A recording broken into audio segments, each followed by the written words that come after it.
Alhamdulillah wa syukurillah wassalatu wassalamu ala rasulillah Sayyidina wa maulana Muhammad ibn Abdullah alladhi istafahu linubuwati wa risalah wa ala alihi wa ashabihi alladhina hum hudatul ummah amma ba'dah la hawla wa la quwata illa billah. Yang saya hormati, yang saya banggakan, keluarga besar ITS, khususnya di sini ada guru kami Prof. Nuh, ada Bapak Rektor, pokok semuanya saja. Saya cukup tersiksa sekali harus berbicara di hadapan panjenengan-panjenengan yang menurut kami sangat luar biasa. Semoga pertemuan kali ini di kesempatan yang sangat istimewa ini benar-benar mendapatkan ridho Allah Subhanahu wa Ta'ala dan benar-benar merupakan silaturahim yang makbulah, yang diterima di sisi Allah Subhanahu wa Ta'ala. Silaturahim yang sesuai dengan apa yang disampaikan oleh Rasulullah sallallahu alaihi wasallam. Silaturahim manmatun lil udad, masratun lil mal, mahabbatun fil ahal, mansa'atun fil ajal. Jadi silaturahim itu ada banyak sekali faidah. Di antaranya adalah manmatun lil udad, mampu meningkatkan wawasan, mampu meningkatkan kualitas di antara kita semua. Masratun lil mal, biasanya orang yang ahli silaturahim itu oleh Allah Subhanahu wa Ta'ala diberi kemudahan-kemudahan dalam mencari rezeki. Mahabbatun fil ahal, barokah silaturahim, biasanya ada peningkatan kualitas kasih sayang. Dan yang terakhir, semoga barokah silaturahim saya dan panjenengan semua benar-benar dijaga oleh Allah Subhanahu wa Ta'ala dalam kondisi sehat walafiat dan diberi usia yang panjang fil ibadah wal ubudiyah. Karena kata Rasulullah sallallahu alaihi wasallam, orang yang istimewa adalah man tala umruhu wa hasuna amaluh. Orang yang baik itu adalah, orang yang istimewa adalah orang-orang yang kebetulan oleh Allah diberi usia panjang, kemudian kebaikannya juga panjang. Saya ikut mendoakan semoga universitas ini, ITS ini benar-benar oleh Allah Subhanahu wa Ta'ala selalu diberi taufik hidayah, selalu diberi pertolongan, petunjuk, diberi istiqamah fil hikmah, dan semoga benar-benar kader-kader yang keluar dari ITS ini benar-benar bermanfaat bagi sesama, bagi bangsa dan semuanya. Di pertengahan Ramadan ada beberapa teman-teman ke rumah kami di Kediri untuk kemudian memanggil kami ke ITS. Seketika langsung kami tolak, Pak Rektor, karena kami merasa ini pasti ada yang salah gitu. Kenapa kok manggilnya kami? Ini pasti tidak benar, ini perintah yang salah. Ternyata beliau meyakinkan kami bahwa memang kami dipanggil ke sini. Terus saya tanya, tanggalnya berapa? Saya pikir di tengah Ramadan itu, masih di suasana Ramadan itu. Ternyata enggak, ternyata bulannya Syawal. Kalau masuk bulan Syawal, saya matur lagi. Oh, saya enggak bisa kalau Syawal. Walaupun saya bentuknya kayak gini, saya kalau Syawal itu paling nyaman itu di rumah. Jangan kemana-mana. Ternyata dipaksa kita untuk kemudian tetap bisa sowan ke sini. Moga-moga ada faedah dan gunanya. Saya juga ikut mendoakan semoga amal panjenengan semua selama Ramadan diterima oleh Allah Subhanahu wa Ta'ala, dan panjenengan semua benar-benar mendapatkan rahmat, benar-benar mendapatkan maghfirah, yakni ampunan dari Allah Subhanahu wa Ta'ala. Saya ini kan santri. Saya ini pertama kali masuk ITS ya ini. Itu pun langsung kesasar, Pak. Betul, Pak. Saya tadi putar 2 kali. Langsung kesasar saya. Saya ini orang desa, tidak pernah kenal seperti ini, tahu-tahu dipanggil ke sini. Dan untuk matur di hadapan jenengan-jenengan yang sangat luar biasa. Ngeri saya. Lagian saya juga belum sarapan. Jadi ndredegnya double-double. Saya ini, sudah lah Pak. Kayak tadi disampaikan oleh Pak Rektor, pertama kali beliau meminta alias memohon kehadirat Allah Subhanahu wa taala, semoga semua dosanya, semua amalnya diterima, semua dosanya diampuni oleh Allah Subhanahu wa taala. Tenang Pak gitu. Tenang saja. Semua kelemahan kita, kesalahan kita optimis saja, husnudzon saja kepada Allah Subhanahu wa taala. Insyaallah semuanya diampuni. Apalagi kalau sudah melewati bulan Ramadan. Rasulullah Shallallahu alaihi wasallam suatu ketika beliau itu di akhir bulan Sya'ban. Jadi di hari terakhir sebelum masuk Ramadan, beliau itu sempat berkhutbah di hadapan para sahabat. Ini hadis riwayat dari sahabat Jabir, yakni sahabat Jabir bin Abdullah bin Haram. Kemudian ketika beliau mau naik mimbar, beliau itu sempat berkata amin. Lamma raqiya ad-darajatal ula faqala amin. Walamma raqiya saniyah faqala amin. Walamma raqiya salisah faqala amin. Itu redaksinya seperti itu. Setiap kali beliau naik tangga, itu beliau selalu berkata amin. Naik lagi berkata amin. Naik lagi berkata amin. Setelah selesai khutbah, kemudian para sahabat bertanya, Rasulullah, tadi kita sempat dengar beberapa kali jenengan dawuh amin. Ada apa? Ternyata ada di Jibril. Ada beberapa riwayat mengatakan ja'ani Jibril. Nah, malaikat Jibril tadi datang kepada saya, kemudian dia ngomong, Syaqiya abdun adraka Ramadan, fansalakha minhu wa lam yufarlah. Sangat sial ada seorang hamba sempat ketemu dengan bulan Ramadan, kemudian bulan Ramadan selesai, tapi belum mendapatkan ampunan dari Allah Subhanahu wa taala. Ini termasuk hamba yang super sial. Kemudian ditambahi oleh Rasulullah dengan doa amin. Amin. Syaqiya abdun adraka walidayhi aw ahadahuma falam yudkhilahul jannah. Celaka atau sial ada hamba yang sempat menangi. Jenengan tahu menangi apa enggak? Tahu menangi jenengan paham nggih? Oh jenengan yo wong Surabaya ora paham iku piye? Menangi atau sempat bersama dengan kedua orang tuanya atau paling tidak salah satunya, kemudian orang tuanya tidak menjadi penyebab dia masuk surga. Yakni bil birri wal ihsani ilaihima. Seorang anak ketika dia berbakti kepada kedua orang tuanya pasti dia selamat di sisi Allah Subhanahu wa taala. Kok ono wong duwe wong tua gak sempat ngeladeni, gak sempat ngapii, katakan ada anak yang membuat kecewa orang tuanya, kalau bahasa kita dengan istilah durhaka, itu sudah sial-sialnya orang. Yang terakhir orang yang celaka, kata malaikat Jibril, adalah Syaqiya abdun dzukirta indah falam yusalli alaik. Termasuk orang yang sial adalah orang yang ketika mendengar nama Rasulullah Shallallahu Alaihi Wasallam, yakni Gusti Muhammad Shallallahu Alaihi Wasallam, kemudian dia tidak sempat atau tidak mau baca selawat. Itu termasuk orang sial. Jadi saya pikir sudahlah, kita semua insya Allah kita semua selalu diberi rahmah dan maghfirah oleh Allah Subhanahu Wa Taala. Iya, karena ada satu hadis itu begini. Ini hadis qudsi Pak, hadis qudsi. Jadi ternyata lillahi fi kulli lailatin min layali syahri Ramadan alfi atikin minan nar. Ternyata ini hadis juga ditulis oleh salah satu ulama besar kita yang kebetulan dari Kediri, Pak.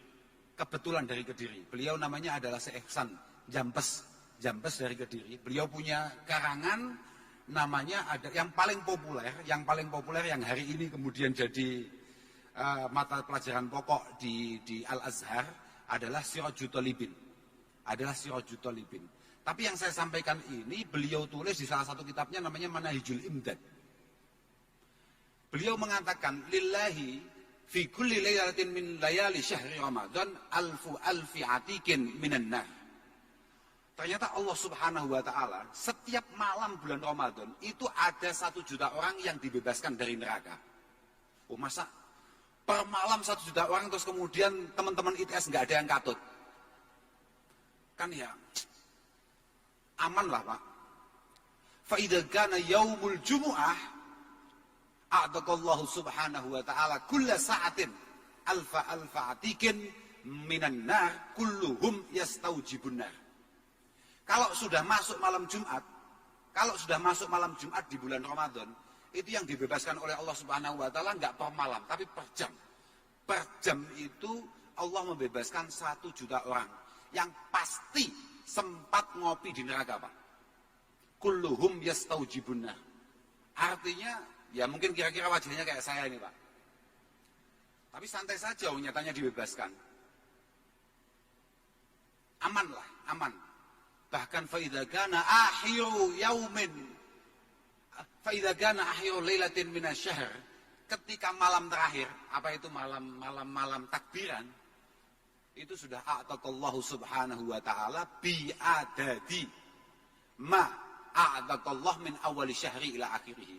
Allah Subhanahu wa taala membebaskan orang-orang itu sejumlah berapa orang yang beliau bebaskan mulai awal bulan sampai akhir bulan. Masa sekian ratus juta orang dibebaskan dari api neraka, kemudian kita tidak katut? Masa sosial itu kita? Enggak lah, insya Allah enggak. Yang paling penting gini, ada 4 orang di bulan Ramadan itu tidak bisa diampuni. Yang satu adalah mudminu khamrin, yang satu adalah orang yang di bulan Ramadan masih istiqomah meminum minuman keras atau mengonsumsi hal-hal yang bersifat memabukkan. Wa'akun liwalidayhi, orang yang berani dengan kedua orang tuanya.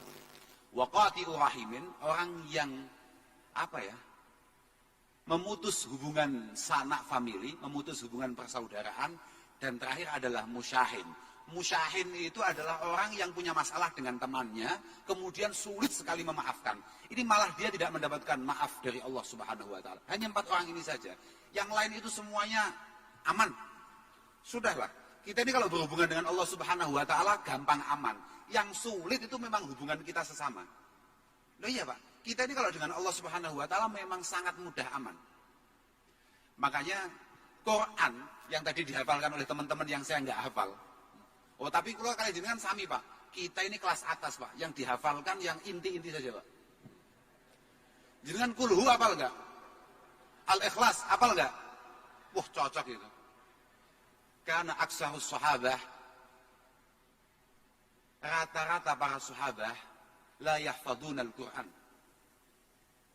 Walaki yashtaghiluna fi amalil Quran. Rata-rata para sahabat itu tidak hafal Quran, Pak. Rata-rata. Tapi beliau konsentrasi untuk mengamalkan Al-Quran itu. Bukan konsentrasi untuk menghafalkan itu. Jadi tenang saja, Pak. Kak golekno kitabe sing khusus kanggo wong-wong sing gak hafal. Lah, nggih, Pak. Kula nggih mboten pate hafal Quran ini. Toh gini ya, teman-teman tadi itu seketik, Pak, Kak nyanjangi bolo-bolo sing hafal niku. Ini penting bagi sampean semua. Oke, Rasulullah Shallallahu alaihi wasallam mengatakan khairukum man ta'allamal Qur'an wa 'allama. Orang terbaik dari umat saya ini, dari kalian semua ini adalah man ta'allamal Qur'an wa 'allama. Orang terbaik menurut Rasulullah adalah orang yang mau belajar Al-Quran kemudian mengajarkan Al-Quran. Tapi kamu harus tahu, semua ulama kita, semua sarah, rata-rata sarah Bukhari, sarah Muslim selalu mengatakan, siapa man ta'allamal Quran ay man jahada nafsahu bi hifdzil Quran. Orang yang habis-habisan, katakan orang yang mati-matian menghafalkan Al-Quran, kemudian wa fahmi ma'anihi wa tafsiri ayati. Memahami maknanya dengan baik, memahami tafsirannya dengan baik. Summa yu'allimu ghairahu, kemudian baru mengajarkan. Wa yuwaddihu mujmalahu, kemudian menjelaskan ayat-ayat yang mujmal. Ayat Quran itu mujmal ya. Makanya mohon maaf ini. Jangan sok-sokan, mohon maaf ini, jangan sok-sokan kemudian tanpa guru, tanpa pembimbing, tanpa mursyid, kemudian sok-sokan dengan istilah bahasa, mari kita kembali ke Al-Quran dengan modal kita paham bahasa Arab. Oh sebentar, terjemahan yang kamu pahami, mohon maaf ini, itu tidak semudah itu. Bahasa Indonesia ini mohon maaf Pak, kurang mencukupi untuk mentafsirkan Al-Quran atau untuk menjelaskan Al-Quran. Dan kalau nggak percaya ya, bukan saya nggak cinta Indonesia, jangan salah paham. Saya aja pakai batik. Enggak, saya paham betul itu. Yang agak nutut dengan bahasa Arab itu bahasa Jawa. Itulah kenapa kemudian pondok-pondok pesantren dimanapun rata-rata mengartikan Al-Quran bahasa Arab itu dengan bahasa Jawa. Karena agak nutut. Dan saya kasih contoh. Contoh, bahasa Arabnya datang, itu yang paling populer ja'a. Ja'a, datang. Ada lagi bahasa hadar. Kayak saya ini hadartu ITS. Bahasa Indonesianya tetap datang. Padahal bahasa Arab enggak. Hadar itu adalah ja'a lidakwatin. Datang karena diundang. Ada lagi zaro. Zaro itu bahasa Indonesianya tetap datang. Tidak ada bedanya. Padahal zaro itu adalah ja'a litawassul. Datang untuk minta tolong. Loh iya Pak.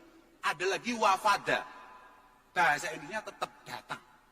Padahal enggak. Wafada itu datang bareng-bareng setengah demo. Artinya temannya banyak. Temannya banyak. Ya, ada lagi qadimah. Qadimah. Ini ja'a mim makanin ba'id. Datang dari tempat yang jauh. Qadimah Rasulullah sallallahu alaihi wasallam. Misalnya kata-kata itu. Artinya Rasulullah baru jalan-jalan jauh. Lah kalau qadimah min galaksi kan ya dekat. Ini enggak qadimah pakainya. Enggak. Ini loh, saya ngasih contoh saja. Artinya enggak serta-merta bahwa mohon maaf, tanpa guru kemudian kita sok-sokan akan istilah, ayo kita kembali ke Al-Quran. Oke, saya sepakat itu. Ayo kita kembali ke Al-Hadis. Oke, Al-Quran perintahkan kita wa ma'atakum rasul fakhuduh wa manahakum anhu fantahu. Oke, kita sepakat. Permasalahannya, ubur rampennya untuk memahami Al-Quran dan Al-Hadis ini, kita juga harus cukup. Makanya tadi saya ikut matur, yuwaddihu mujmalahu. Kamu memahami maknanya dengan baik, tafsirannya dengan baik, kemudian pahami ayat-ayat yang mujmal itu bagaimana. Sama masih pengen kayak contoh. Apa ya contohnya ya? Aqimus shalah wa atuz zakah misalnya. Aqimus shalah wa atuz zakah. Ndes golek ana nang Quran. Ono buat carane. Bagaimana kita sholat? Gak ada. Bagaimana caranya kita zakat? Gak ada. Kita butuh banyak perangkat untuk kemudian memahami itu. Pun lah gampang nih. Yang penting awak mau sok-sokan mergo apal terus gaya-gayanan. Lan ojo ngentai wong gak apal kaya aku ngono maksudku. Lah nggih Pak, nggih kak belani dewa awak kula Pak. Mboten kak belani pripun. Yang paling penting begini, saya hanya akan matur bahwa oke lah, saya tadi sudah matur bahwa hubungan kita dengan Allah Subhanahu wa taala itu kita perbaiki dengan artinya kita tingkatkan itu penting karena meningkat itu harus ya dalam segala hal. Kita ini umat Rasulullah sallallahu alaihi wasallam. Beliau itu orang yang penuh dengan keinginan untuk meningkatkan diri. Makanya beliau sampai mengatakan kullu yaumin la azdadu fihi ilman yuqarribuni ila Allah Subhanahu wa taala fala burika li fitul isyamsi dalikal yaum. Kok ada hari di mana di situ saya tidak meningkat secara kualitas, maka saya tidak mendapatkan berkah akan terbitnya matahari di hari itu. Ini kata Rasulullah. Itu Rasulullah, orang yang super sempurna, selalu mengatakan kok ada hari di mana saya tidak meningkat secara kualitas. Gini ya, kelemahan kita hari ini adalah kita ini selalu memantau peningkatan kualitas orang lain, tapi jarang-jarang kita ini melihat atau mengawasi sebetulnya kita ini stuck atau meningkat juga atau bahkan menurun. Penting itu. Makanya para ulama mengatakan qarin nafsak bima kunta alaihi bil amsi. Qarin nafsak bima kunta alaihi bil amsi. Ini momentum Syawalan, momentum Lebaran ini mohon dijadikan ini mohon itu buat saya sendiri ya, buat jenengan sendiri. Mohon kita jadikan sebuah awal untuk muhasabah, untuk introspeksi diri. Qarin nafsak bima kunta alihi bil amsi. Kepentingan kita fa inna muhimmatak laisat an takuna afdhala minal ghair. Kepentingan kita bukan menjadi lebih baik dari orang lain, tapi kepentingan kita adalah wa innama antakuna afdhala mimma kunta alaihi bil amsi. Kepentingan kita adalah kita harus lebih baik daripada diri kita di hari kemarin. Itu. Jadi konsentrasi kita jangan ke orang lain, tapi ke diri kita. Kadang-kadang yang ngono, awake dhewe ngoco sak jam, 2 jam, bahkan setengah dino. Kelemahan kita nggak ketemu, Pak Noh. Tapi kita jagongan dengan teman kita, baru 10 menit kita sudah tahu betul bahwa oh koncoku itu ternyata ngene, masalah ini, masalah ini, masalah ini. Hai ini. Kita ini kalau menilai orang lain super fasih, tapi kita kadang gagap, kadang pelo untuk menilai diri kita sendiri. Padahal tidak bisa. Imam Asy-Syafi'i radhiyallahu ta'ala anhu mengatakan, al-mar'u in kana agilan wari'a asghalahu an uyubin nasi wara'u. Orang itu kalau memang punya kecerdasan yang cukup, cerdas itu penting ya, kecerdasan. Ini kayak tulisan niku, kecerdasan spiritual. Kita ngomongkan excellent kecerdasan, Pak. Orang itu kalau memang benar-benar punya kecerdasan, al-qayyis itu kata Rasulullah, al-qayyis itu man dana nafsah wa amila lima ba'dal maut. Orang cerdas hanya orang yang mampu mengoreksi dirinya sendiri dan selalu menyiapkan sebaik-baiknya persiapannya setelah kematian. Apapun itu bentuknya. Itu orang cerdas. Kalau kata Mbah Nawawi menika mbae anu Pak. Mbae wakil presiden. Masya Allah, sapa? Pak Iya Ma'ruf Amin. Sampai lali aku. Sampai lali kayak pas lali ning ITS pisan. Kecerdasan itu segala-galanya. Beliau dalam salah satu kitabnya mengatakan la hurbata lil aqil wala watana lil jahil. Kalau kamu mau membangun bangsa ini butuh kecerdasan yang cukup, karena kecerdasanlah yang mampu membuat kamu nyaman duduk di manapun. Napa nggih? Kemampuan kita untuk beradaptasi itu kuncinya ada di kecerdasan. Wala watana lil jahil. Orang tolol mau duduk di mana saja, mau punya negara mana saja, sekali tolol tetap tidak akan pernah merasa nyaman. Jenengan badhe ngopi kali sinten mawon, nek mboten patek duwe bahane ngopi, kesel jenengan. Saestu, jenengan mau diskusi dengan siapa saja tanpa bahan, ngeluh jenengan. Tapi kok jenengan cukup secara keilmuan, secara kecerdasan, jangan mau duduk di mana saja, nyaman jenengan. Kecuali kulo ketok mboten cerdas e, kulo pun mulai mboten nyaman e. Tapi kata Imam Syafi'i, orang kalau memang benar-benar cerdas, dia akan sibuk untuk memperbaiki kesalahannya dan tidak pernah untuk ngurusi kesalahan orang lain. Kamal alilus sagimu asyghalahu an wajain nasi wajahuhu. Kayak orang yang lagi sakit berat, sakit keras, dia tidak akan pernah repot-repot untuk ngurusi penyakit wong liya. Lah awake dhewe wong sing selalu merasa sehat. Kita ini sibuk untuk menuntut orang lain supaya sesuai dengan mata dan pikiran kita sendiri, tapi tidak pernah mencoba untuk, atau jarang-jarang lah minimal, untuk kemudian meningkatkan kualitas kita supaya sesuai di mata dan pikiran orang lain. Awake dhewe pikirane pokoke wong kudu sesuai ambek angen-angenku. Lek masalah aku wis gampang, iki aku ambek Allah Subhanahu wa taala. Apa-apaan. Kadang-kadang yang ngoten niku, Pak. Kadang-kadang ada orang ngomong, sudahlah, kita tidak penting dengan orang-orang itu. Yang penting bagaimana saya dengan Allah Subhanahu wa taala. Yang penting Allah ridho, ini dihalalkan oleh Allah Subhanahu wa taala, beres. Beres apane? Gak iso. Prakteke, mohon maaf ini, Pak. Rencananya jenengan semua ini mau meninggal apa akan terus hidup? Mohon maaf ini, Pak. Kalau jenengan masih punya rencana meninggal, saya pengen tahu, jenengan besok meninggal langsung diatasi Allah Subhanahu wa taala, apa masih butuh tetangga untuk kemudian memandikan, untuk kemudian memakamkan? Ini butuh orang lain atau enggak jenengan? Kalau di desa, di kampung, nggak tahu saya. Kalau di daerah-daerah perkotaan nggak tahu. Kalau jenazah itu mau diberangkatkan, biasanya kalau di desa ditanyakan, jenazah ini baik atau tidak? Ada enggak di sini Pak gitu tuh? Ada nggih? Niku ana siji sing muni. Tidak. Masalah nih Pak. Saestu nih, masalah nih Pak. Tapi jenengan ruwet to kaya apa? Super wet aman. Pokok nalika wong alhamdulillah lah wis to. Yen harus bersyukur menjadi warga negara Indonesia yang Masya Allah. Niki mungguh kula, niki jan negara rahmati Allah Subhanahu wa taala. Lho saestu gak rahmat piye? Semua hal yang ditawarkan oleh Allah Subhanahu wa taala teng surga, masih bentuke jelas beda. Mergo mala ainun ra'at wala udunun sami'at. Oke, walaupun semuanya beda, tapi prakteknya tipis-tipis Indonesia sudah punya, Pak. Surga misalnya ditawarkan, sudahlah, kamu beribadah yang baik, kamu beramal yang baik, besok masuk surga. Surga itu tajri min tahtihal anhar. Di belakang ada sungai yang mengalir. Lah, Indonesia wanggem buritan mesti ono kalene, Pak. Kalau kamu duduk-duduk di surga jagongan-jagongan, sudah di situ ada buah-buahan. Buah apa ning Indonesia gak? Ning kono gedang. Lah kok gedang?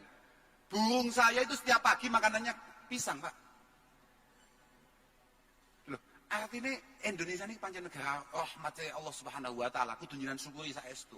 Alhamdulillah termasuk adate wong Indonesia niku sungkanan. Jadi kalau ono jenazah diangkat, ini baik atau tidak? Jawabannya gimana, Pak? Gak mikir, Pak. Apik, sae, baik. Padahal yo mbombuan. Tapi gak penting, itu pun niku pun sudah membuat malaikat mikir. Kok apik tenan. Mereka antum syuhada Allah fi ardi. Karena kita semua ini adalah saksi Allah Subhanahu wa taala. Kalau dibalik ya sama saja, walaupun catatan malaikat itu semuanya baik, tapi ternyata ada tetangga yang mempermasalahkan kita, selesai kita. Selesai kita. Yang dipegang kita, Pak. Selesai kita. Makanya Quran sekian banyaknya itu tadi yang dihafalkan teman-teman. Itu yang berhubungan kita dengan Allah Subhanahu wa taala tidak lebih dari 5%, Pak. 95%-nya adalah bagaimana cara kita berhubungan dengan sesama. Cara kita bersosial dengan sesama. Makanya lagi-lagi Mbah Nawawi, kalau malah kemutan, Mbah Nawawi ini natos dawuhaken. Ya ini kakeknya Romo Kiai Ma'ruf Amin yang hari ini kebetulan jadi presiden. Pripun nek mara-mara kula bising. Sing dadi wakil presiden kula ngoten, Pak. Pak Noh mesti gak setuju. Dawi Mbah Nawawi, inna jawami'a awamirillahi subhanahu wa ta'ala tarji'u ila khaslataini. Semua perintah Allah Subhanahu wa taala itu hanya kembali pada dua hal. At-ta'zim lillah wa syafaqah li khalqi. Wa syafaqah li khalqi. Yang pertama adalah bagaimana cara kita mengagungkan Allah Subhanahu wa taala. Yang kedua adalah bagaimana kita mampu membangun kasih sayang di antara sesama. Beres, Pak. Beres. Namun niku tok. Coba sama dulu ayat-ayatnya, bolo-bolo sing hafal itu. Ayo coba apa misalnya? Aqimusholah tadi itu, aqimusholah wa atuz zakah. Oke, aqimusholah itu urusannya dengan Allah Subhanahu wa taala. Wa atuz zakah sing mau zakati sapa pangeran? Enggak. Tanggamu. Anishkuri wali walidaik. Kamu kalau mau berterima kasih, kalau mau bersyukur kepada Allah Subhanahu wa taala, jangan sok-sokan melompat. Berterima kasihlah kepada siapapun yang mengantarkan kalian semua berada di titik ini hari ini. Karena Rasulullah Shallallahu Alaihi Wasallam meriwayatkan hadis qudsi mengatakan, Abdi lam tashkurni idza lam tashkur man ajritu an nikmah ala yadayh. Kata Allah Subhanahu Wa Taala dalam sebuah hadis qudsi. Allah mengatakan, hambaku, kamu belum bisa bersyukur kepadaku kalau kamu belum bisa berterima kasih kepada siapapun yang mengantarkan kalian berada di posisi ini hari ini. Itu bisa orang tua, bisa tetangga, bisa siapapun, bahkan mungkin mohon maaf ini, mungkin hanya sekedar orang minta-minta di pinggir jalan yang kita kasih barang 1.000, 2.000, kemudian dia mendoakan kita, kemudian dikabulkan oleh Allah Subhanahu Wa Taala. Kita tidak pernah tahu, Pak. Itulah kenapa kemudian kita tidak boleh sama sekali meremehkan siapapun. Bahkan mohon maaf, bahkan non-muslim. Tidak bisa. Agama kita ini adalah agama yang benar. Oh, gini. Kalau malah kayak mutan hadis, Pak. Lu hadis nih, sahih nih. Man dolama. Gini, saya itu nih. Artinya jenengan ojo gak percaya ngoten. Ini dari Kanjeng Nabi. Jenengan gak percaya kali kula gak apa-apa, tapi ojo gak percaya dari Kanjeng Nabi. man dzalama mu'ahada. Kok ada orang berlaku culas, berlaku zalim kepada non-muslim, awin taqasahu, atau hanya sekedar meremehkan dia, meremehkan non-muslim misalnya, au gallafahu fawqa taqatihi, atau dia paksa melakukan sesuatu yang jelas-jelas dia tidak mampu, atau bahkan au akhadha minhu syai'an bighairi tibi nafsin fa ana khasmuhu yaumal qiyamah, fa ana khasmuhu yaumal qiyamah. Kok ono wong ngaku Islam, kok ada orang ngaku Islam kemudian memperlakukan non-muslim seperti itu, pasti akan saya tuntut besok di hadapan Allah Subhanahu wa taala. Ini sudah Rasulullah, pasti akan saya tuntut orang itu. Kalau ada orang Islam berlaku semena-mena terhadap non-muslim, pasti akan saya tuntut di hadapan Allah Subhanahu wa taala. Ini kata Rasulullah sallallahu alaihi wasallam. Loh, artinya qabbahal Islam ad-dzulma wa naha an fi'lihi ma'a ayyi ahadin minal muslimina aw ghairihim. Islam sama sekali tidak memperkenankan, memperbolehkan kedoliman macam apapun, merek apapun, dengan judul apapun, dengan ajakan model apapun, dengan siapapun. Minal muslimina aw ghairihim. Minal muslimina aw ghairihim. Jadi kan harus tahu ya, agama niku pancen kena didol, Pak. Lan agama niku dagangan laris manis Tanjung Kimpul. Saestu nih. Dan siapa yang bisa jual agama? Ya koyok kula ngeten iki. Saestu, Pak. Makanya ketika kami ini kemudian inkonsisten terhadap keilmuan kami, selesai, Pak. Pasti. Uqubatul ulama niku mautul qalbi. Wa mautul qalbi tolabud dunia tapi bi amalil akhirah. Seruannya akhirat tapi hakikatnya yang dia inginkan adalah duniawi. Lah iya Pak, sekarang gerakkan orang itu paling mudah ya pakai agama.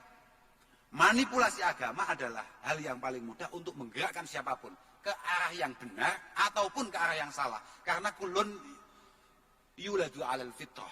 Kullun yuladu alal fitrah. Siapapun di antara kita pasti akan ada titik di mana kita akan mencari Allah Subhanahu wa taala. Kita akan mencari Tuhan kita. Pasti itu. Makanya kadang-kadang kula nggih rada wedi, makanya kula niku rada muah Pak, dados kiai. Nah, kula rada seneng kali MC-ne wau. Mau muni Gus. Wah, kalau tadi kayak Pak Rektor, wah ini selamat datang Kiai Haji wah. Kula rada panik lho, Pak. Kiai, Pak. Salah gak oleh. Kiai ini mboten arek lho, Pak. Makanya Pak Anoh ini pilih jadi profesor. Kiai hiburannya terbatas, Pak. Kiai ngemol juga gak pantes. Lelek Cik Gus, Pak, pantes tok apa ya pantes. Saya anak Kiai ketemu jenengan di pesawat. Mau kemana Kiai? Saya mau ke Bali. Mau kemana? Ini mau lihat-lihat di pantai-pantai anu. Iku dosen lo pantes. Lho gimana, Mbak? Lek wis ki, kalau makanya mau tenan, ojo kiai gak kiai-kiainan, apa-apaan kiai-kiainan. Ini namanya kalau saya sampai pakai predikat kiai, kecerdasan saya menurun, Pak.